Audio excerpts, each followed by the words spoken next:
Deolali camp police ठाण्याचे वरिष्ठ police निरीक्षक संजय पिसे यांनी देवळाली कॅम्प पोलीस ठाणे हद्दीत पायी गस्त सुरू केली आहे।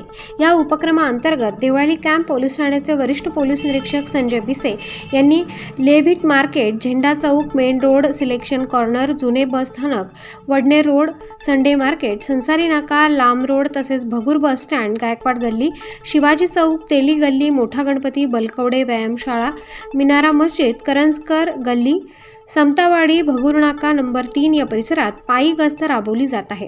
या ठिकाणी महाराष्ट्र पोलीस अधिनियम 1951च्या कलम 112-117 अन्वये सार्वजनिक शांततेचा भंग करणारे, गैरवर्तन करणारे, समूहाद्वारे चिथावणी देऊन तसेच गैरकृत्य करणारे टवाळखोर अशा 17 जणांवर कायदेशीर कारवाई केली आहे।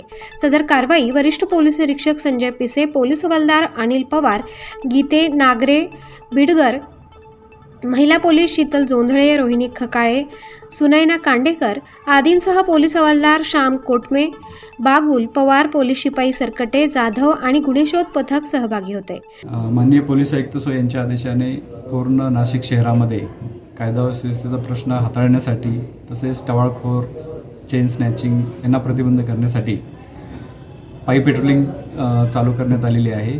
आणि गेल्या 8 दिवसापासून आपल्या देवळाली कॅम्प हद्दीमध्ये देवळाली कॅम्प पोलीस स्टेशनच्या वतीने पायी पेट्रोलिंग डेली सायंकाळी 7 ते 9 या दरम्यान करण्यात येत आहे। त्याच्यामध्ये जे टवाळखोर आहेत त्यांच्यावर कारवाई करण्यात येते, तसेच जे चेन स्नॅचिंग होऊ नये याच्यासाठी पण आपण वेळी पेट्रोलिंग करून लोकांना अवेअर करतो।